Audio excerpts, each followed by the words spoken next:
시편 89편 19절에서 37절까지 말씀입니다.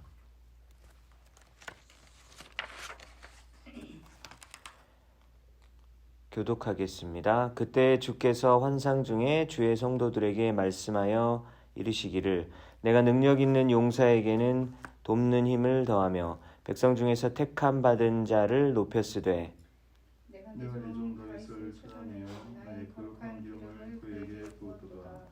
내 손이 그와 함께하여 견고하게 하고 내 팔이 그를 힘이 있게 하리로다.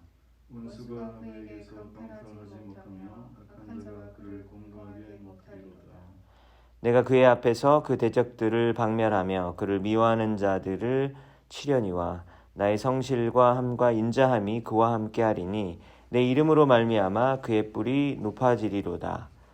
내가 또 그의 손을 바다 위에 놓으며 오른손을 강들 위에 놓으리니 그가 내게 부르기를 주는 나의 아버지시요 나의 하나님이시요 나의 구원의 바위시라 하리로다. 내가 또 그를 장자로 삼고 세상 왕들에게 지존자가 되게 하며 그를 위하여 나의 인자함을 영원히 지키고 그와 맺은 나의 언약을 굳게 세우며 또 그의 후손을 영광하게 하여 그의 왕위를 하늘의 날과 같게 하리로다. 만일 그의 자손이 내 법을 버리며 내 규례대로 행하지 아니하며 내 규례를 깨뜨리며 내 계명을 지키지 아니하며 내가 회초리로 그들의 죄를 다스리며 채찍으로 그들의 죄악을 벌하리로다. 그러나 나의 인자함을 그에게서 다 거두지는 아니하며 나의 성실함도 패하지 아니하며 내 언약을 깨뜨리지 아니하고 내 입술에서 낸 것은 변하지 아니하리로다. 내가 나의 거룩함으로 한 번 맹세하였은즉 다윗에게 거짓말을 하지 아니할 것이라. 그의 후손이 장구하고 그의 왕위는 해같이 내 앞에 항상 있으며 또 궁창의 확실한 증인인 달같이 영원히 견고하게 되리라 하셨도다. 아멘. 네, 시편 89편 19절에서 37절 이 말씀은 다윗 왕에게 주었던 약속의 말씀인데요. 그것이 다윗 왕에게만 머물지 않고 나중에 또 예수님에 의해서 성취되어지는 그러한 말씀입니다. 19절에 보면 하나님이 환상 중에 하나님의 백성들에게 말씀하셨다라고 되어 있죠. 보면은 능력 있는 용사를 도우시고 그리고 택함을 받는 자를 높였다라고 되어 있습니다. 용사였던 다윗 왕이 자기가 스스로 왕이 된 것 같지만 그것이 아니라 하나님의 선택을 받았고 또한 하나님이 그 거룩한 기름을 다윗에게 부었다는 것이죠. 구약 시대에 기름을 부어서 어떤 권위를 주는 그런 의식이 있었죠. 어떤 사람들을 세울 때 기름을 부었습니까? 왕과 제사장과 그리고 선지자를 세울 때 기름을 부어서 하나님께서 권위를 주셨죠. 21절부터 24절까지 보면 하나님의 손이 다윗과 함께 했고 그리고 하나님이 다윗에게 힘을 주었다라고 나와 있습니다. 그리고 하나님께서 다윗 왕을 지키셔서 모든 원수로부터 보호해 주셨고 그리고 대적들을 다 죽이셨다라고 하는 말씀이 나오죠. 그래서 하나님께서 다윗을 왕으로 세웠을 뿐만 아니라 다윗이 왕으로서의 일을 잘 감당할 수 있도록 여러 원수들을 물리쳐 주시고 하나님의 보호하심이 다윗 왕에게 함께했다라고 하는 말씀입니다. 25절부터 보면요. 하나님이 다윗에게 주실 영향력에 대해서 나와 있고 그리고 하나님 아버지와의 어떤 친밀한 관계에 대해서 나와 있습니다. 27절에 보면 내가 그를 장자로 삼고 그러니까 맏아들로 삼았다는 것이죠. 그리고 왕들의 지존자가 되게 하셨다. 그러니까 왕들 중에서 가장 높은 자가 지존자이거든요. 28절에 보면 그를 위하여 나의 인자함을 영원히 지키고 그와 맺은 나의 언약을 굳게 세운다라는 말씀입니다. 이 약속의 말씀을 이제 지금까지 19절부터 28절까지 들어보면 하나님이 선택하셨고 그리고 하나님이 세우셨고 세우실 뿐만 아니라 지키시고 보호하시고 그리고 하나님과의 아주 친밀한 관계 가운데에서 내가 너와 영원히 함께 하시겠다라고 하는 정말 좋은 내용들이 가득하지 않습니까? 이것이 다윗 왕에게만 주어지는 말씀인 것인지 아니면 다윗 왕을 상징적으로 표현하면서 그것이 실제적으로 어떻게 성취가 되어졌는지를 우리는 생각해 볼 수 있는 것이죠. 30절부터 보면요. 그의 후손이 불순종하게 되면 먼저 문자 그대로 해석을 해보면 다윗 왕의 후손들이 만약에 불순종하게 되면 이런 말씀인데요. 여러분들도 이제 배우셨는데 이미 다윗의 후손들이 계속해서 왕의 자리를 이어가죠. 그래서 다윗의 아들이었던 솔로몬부터 그리고 다윗의 또 후손이었던 르호보암 왕부터 시작을 해가지고 남유다 왕들이 계속해서 20여 명 이렇게 이어져 가는 것을 우리는 배웠습니다. 그 남유다 왕들 중에서 순종하는 왕들이 있었고 오늘 본문에 나온 것처럼 불순종하는 왕들도 있었죠. 그러면 하나님께서 불순종하는 왕들을 여기 본문에 보면 회초리로 치신다라고 되어 있는데요. 남유다가 왕들이 불순종했었을 때 어떤 일이 있었습니까? 하나님께서 심판하셨죠. 벌을 주셨죠. 그런데 버리셨습니까? 버리진 않죠. 때리긴 하지만 버리진 않습니다. 그리고 궁극적으로 계속해서 불순종을 하게 되자 어떤 벌을 받게 되었습니까? 남유다 왕국이 바벨론 제국에 의해서 망하게 되는 그러한 회초리를 맞았죠. 하지만 그렇다고 해가지고 완전히 하나님께서 이스라엘 백성들을 나는 이제 너희들이 너무 불순종했으니까 너희들을 더 이상 내 자식 취급하지 않겠다 이렇게 하지 않으시거든요. 하나님은 언약을 맺으셨기 때문에 끝까지 함께 하시는 것입니다. 그래서 이것이 다윗에게 주어진 언약인데 내용들을 보면 너무 좋지 않습니까? 근데 이것을 뭐라 그러냐면 다윗 언약이라고 이야기해요. 사무엘하 7장 굉장히 중요한 장이죠. 구약 성경에서 중요한 장이 사무엘하 7장입니다. 사무엘하 7장을 보면 성경에 나온 언약 중에서 가장 중요한 언약 중에 하나였었던 다윗 언약에 대해서 나오게 되는데요. 언약이 무엇인가? 언약이라는 것은 고대 군동 지방에서 그 약속을 맺는 양쪽이 서로에게 책임도 있고 권리가 있겠죠. 근데 그것을 적어놓고 반드시 우리는 이 책임과 권리를 다해야겠다라고 하는데 어떻게 우리가 정말로 이걸 지켜야겠다라고 의식을 했냐면 동물의 사체를 반으로 가르죠. 그래서 그 사이를 통과하여 이 언약을 지키지 않으면 우리도 이렇게 반으로 쪼개지겠다라고 하는 어떤 그런 의미를 의식을 하면서 지켰다는 것이고요. 이 언약의 어떤 이런 모습은 창세기 15장에 보면 아브라함과 언약을 맺으실 때도 동물을 반으로 갈랐다는 얘기가 나옵니다. 언약은 그러니까 반드시 지켜야 되는 거죠. 맹세처럼 지키는 것을 의미하는 겁니다. 근데 누가 언약을 맺을까요? 누구랑 누구 사이에 언약이 맺어질까요? 당연히 사람과 사람 사이에 언약이 맺어지고 나라와 나라 사이에 언약을 맺었습니다. 근데 성경을 보면 하나님과 인간 사이에 그 언약을 맺는 장면이 나오는 것이죠. 그러니까 인간들이 그 당시에도 이미 하고 있었던 그 맹세와 같은 언약을 사람과 사람 사이에 맺는 것이 아니라 하나님과 사람 사이에 언약을 맺는 것입니다. 그러면 어떻게 할까요? 사람은 깨겠죠. 아무리 언약을 맺어도 사람은 약속을 깰 수밖에 없는 존재입니다. 근데 하나님은 그 약속을 깨지 않으시죠. 사무엘하 7장에 보면 나단 선지자가 다윗 왕에게 하나님께서 다윗에게 주신 말씀을 나단 선지자가 다윗에게 전하는 장면이 나와요.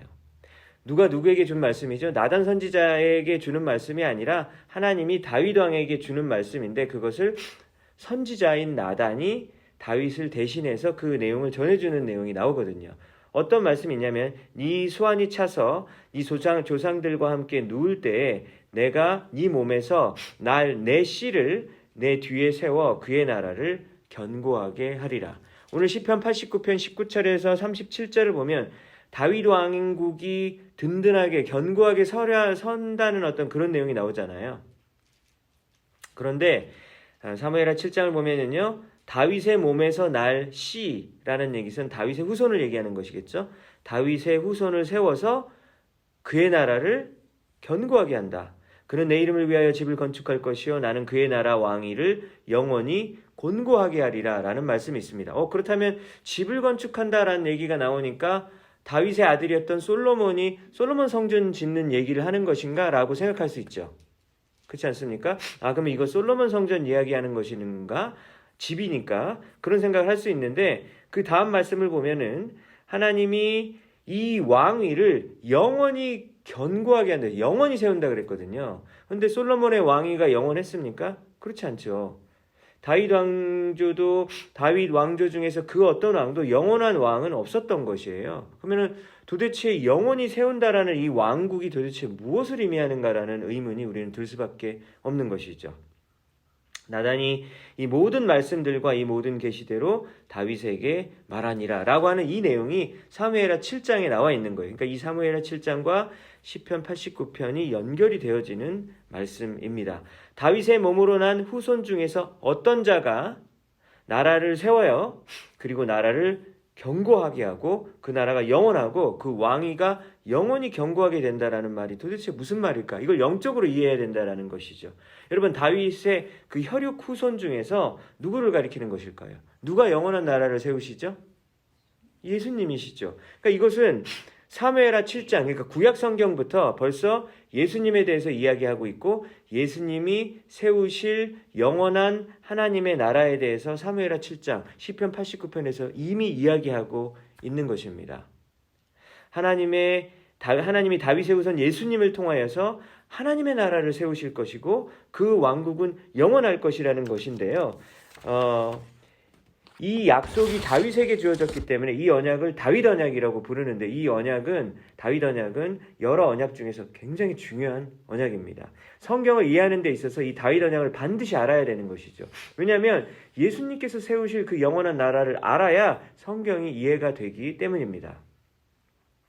여러분 이 땅에 수많은 제국들과 나라들이 세워졌었죠. 그래서 수만 년 동안 인간의 역사 가운데서 세워지고 망하고 하는 일들이 너무나도 많았습니다.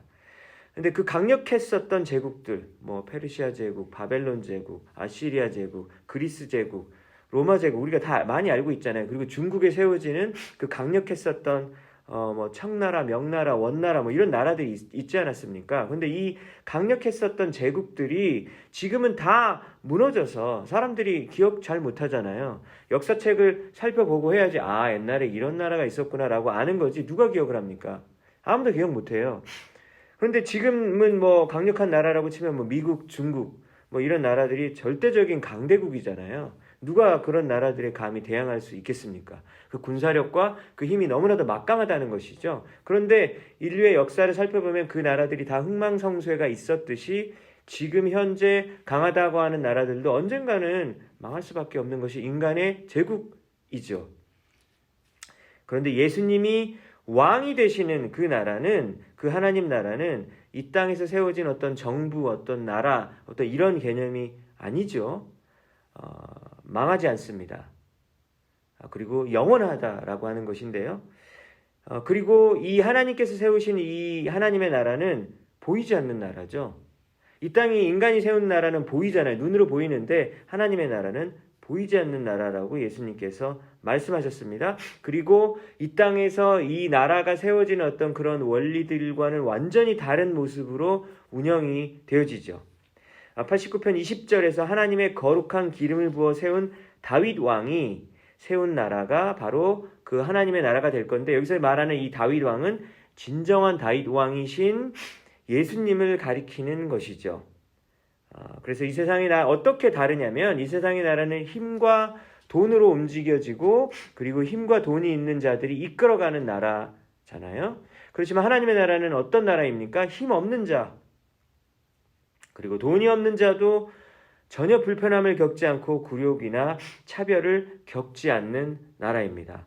그런데 이 세상에서는 그런 나라가 없기 때문에 정말 상상하기 힘든 나라라는 것을 알 수 있죠.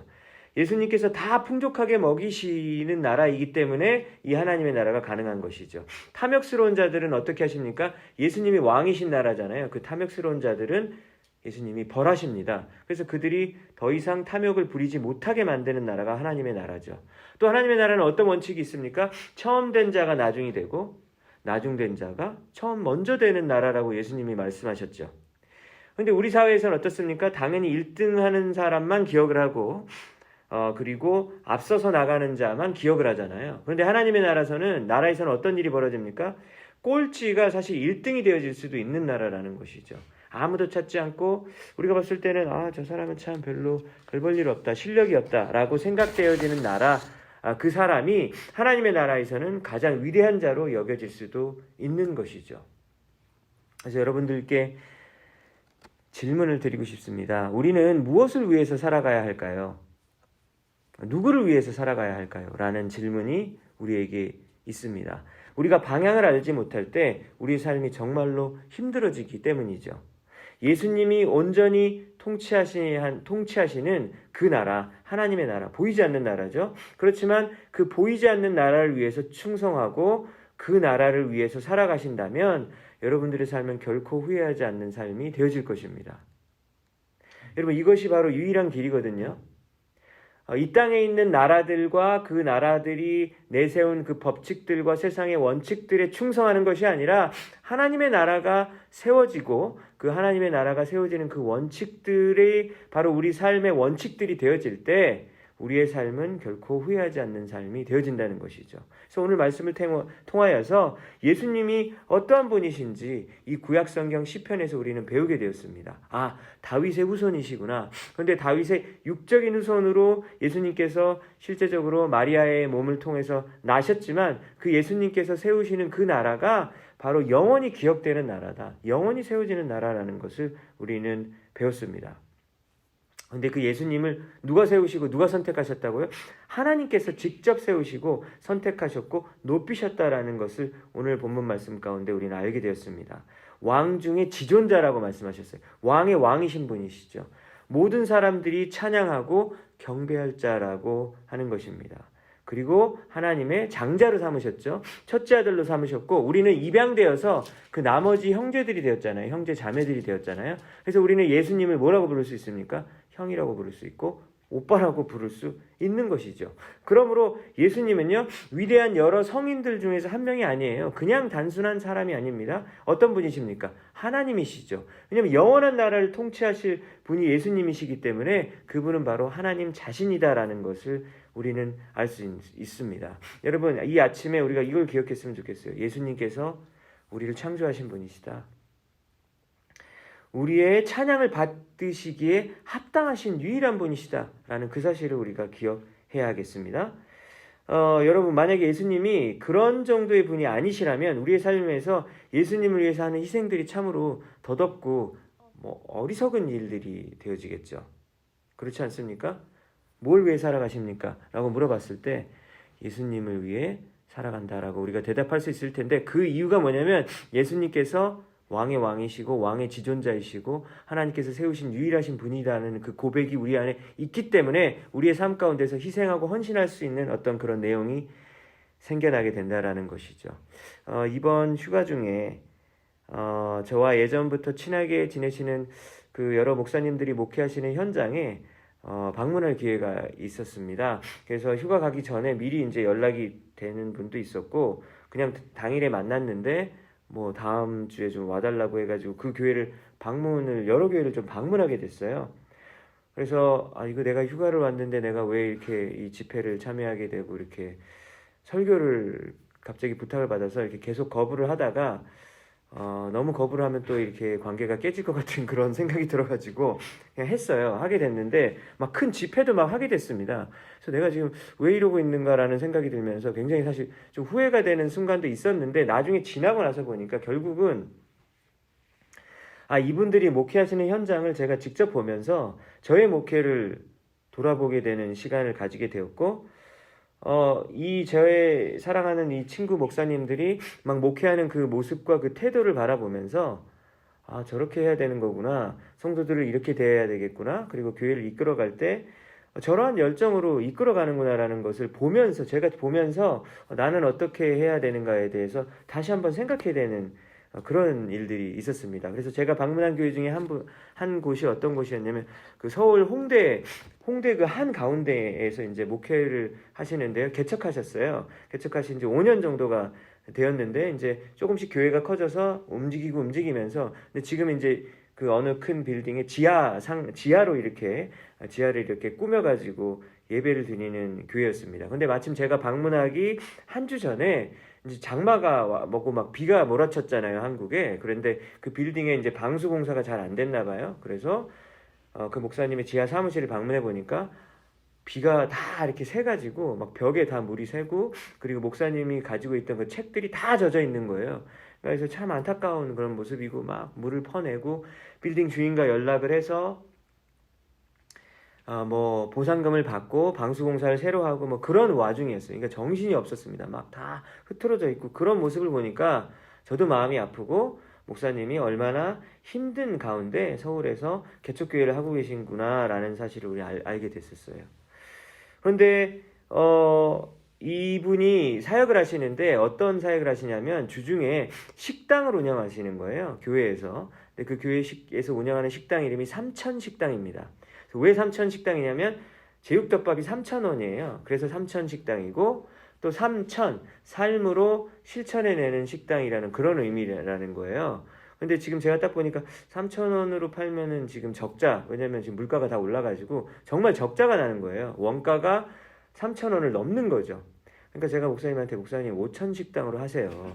라고 말씀을 했어요. 그러니까 그러면은 5천식당에 5,000원이니까 그러고 또 5,000을 한번 잘 지원해 보시라고 말씀을 드렸는데 안 된다. 그래도 3,000원에 제육덮밥을 제공해야 한다. 그러니까 3,000원에 제육덮밥 플러스 미역국까지 막 끓이셔가지고 하는 거예요. 그래서 그 일을 위해서 목사님이 일주일에 한 번씩 제육 고기를 구하셔가지고 양념을 레시피를 유명하신 분한테 받아가지고 직접 하셔가지고 재우시고 냉동실에 보관하고 아시잖아요. 여러분들 교회 식당 일 해보시면 아시잖아요. 근데 그 일을 매일매일 하고 수백 명이 와서 그걸 먹는 겁니다. 근데 이제 점심값이 비싸가지고 못 먹는 굶는 사람들이 요즘 많다 그러잖아요. 한국에서 막 편의점에 유통기한 지난 거를 사서 먹는 분들이 많대요. 그래서 여기도 예외가 아닌 것이죠. 그래서 경제적으로 어려우신 분들이 교회에서 세운 그 식당을 근데 교회라는 거를 거의 눈치챌 수가 없어요. 왜냐면 교회라는 말은 한 군데도 적지 않았거든요. 근데 나중에 이제 가다 보면 이분들이 목사님이라는 걸 알게 되는 거죠. 하지만 교회라는 말 아무것도 없습니다. 그러니까 이분들이 가난한 이웃들이 와서 마음껏 이렇게 먹을 수 있는 어떤 그런 식당이 되어지는 것이죠. 그렇지만 좋은 일인지는 알겠는데 이 일하는 게 얼마나 어렵겠어요. 식당 일하니까. 어느 날은 또 사모님이 오셔가지고 한 분이 그 일을 다 준비하는 겁니다. 식당 그 일을 막 국 끓이시고 막 해가지고. 그러니까 어떤 손님들은 감사하면서 먹지만 어떤 손님들은 막 그런 나쁜 손님들도 많잖아요. 뭐 막 이거 해달라 저거 해달라 이런 분도 있고 그렇습니다. 그래서 지금 실질적으로 이거를 이제 문을 본인은 닫고 싶으시대요. 그래서 더 이상 운영할 수 없는 이런 적자의 상황이 되면 하나님 저 좀 닫을게요. 이제 운영이 안 되니까 닫겠습니다. 그런 마음으로 지금 하고 있다는 거예요. 그러니까 그 목사님의 대화를 통해서 목사님이 지금 많이 낙심하셨구나라는 걸 느낄 수 있었어요. 물도 새고 그랬으니 얼마나 낙심하셨겠어요. 근데 그 와중에도 그 일을 계속해서 정말 그 피눈물을 흘려가면서 이 일을 하고 계시는 걸 볼 수 있었어요. 그래서 거기가 홍대니까 양천구청인가 하여튼 그 구청에서 구청상까지 마포구청 상까지 또 받으셨더라고요.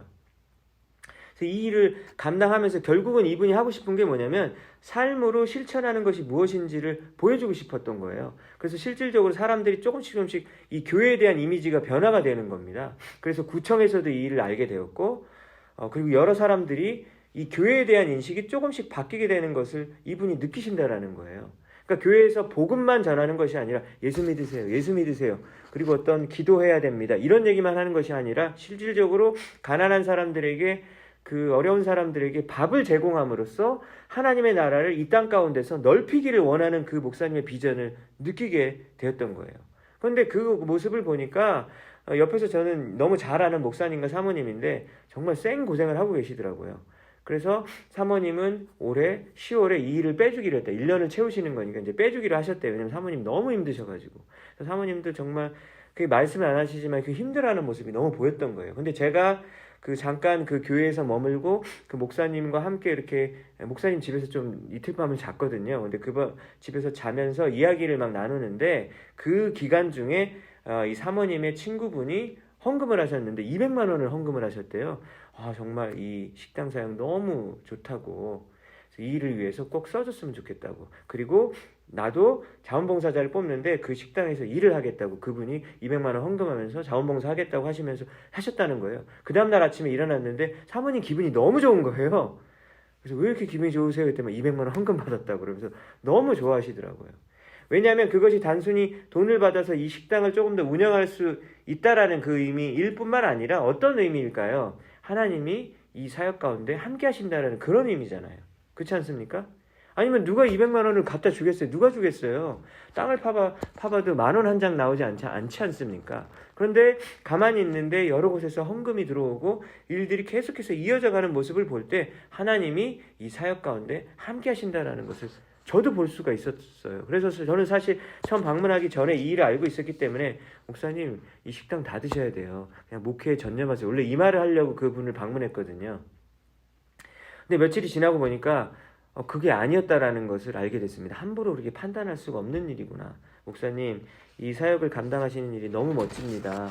너무 좋아요. 그리고 저도 돌아가서 어떻게 이 교회 현장 가운데서 하나님의 일들을 감당할 수 있을 것인지 저도 큰 힘을 받게 됐습니다. 라고 말씀하시니까 사실 목사님이 굉장히 좋아하시더라고요. 그러니까 사실 그 목사님이 듣고 싶었던 말은 그만하라는 말이 아니었던 거죠. 왜냐면 주위 사람들이 하도 그만하라는 말들을 많이 했던 거죠. 뭐 하는 거냐고. 힘들게 그만하라고. 그래서 저는 나중에 목사님 너무 좋습니다. 이 이야기를 하고 왔어요. 근데 오늘 본문과 이 일이 연결이 되는 것 같습니다. 예수님께서 하나님의 장자로 세워지신 분이시잖아요. 왕의 왕이신 지존자이시죠. 다윗의 후손으로 오셔서 영원한 하나님의 나라를 다스릴 분이잖아요. 그 분이 정말로 그런 분이시고 영원한 나라를 세우실 그런 분이고 왕이신 분이라면 여러분 우리가 이 땅을 살아가면서 하는 희생과 헌신, 하나님의 영광을 위해서 하는 그런 여러 가지 모든 일들이 의미가 정말 있습니까? 없습니까? 있죠. 왜냐하면 이 땅에 있는 모든 나라들은 다 무너지지만 하나님께서 세우시는 그 영원한 나라는 무너지지 않는 유일한 나라이기 때문에 그 나라를 위해서 충성하고 헌신하는 것만이 의미가 있고 우리 삶 가운데서 유일하게 영원히 남는 것이 되어지는 것이죠. 여러분 오늘 이 말씀 기억했으면 좋겠습니다. 예수님이 우리 삶 가운데서 어떤 분이신가? 예수님은 여러분들의 삶 가운데서 왕이십니까? 정말 왕이십니까? 여러분들의 삶을 이끌어 가시는 왕이십니까? 아니면 우리의 삶에서 우리가 왕이시라서 예수님 따라오세요.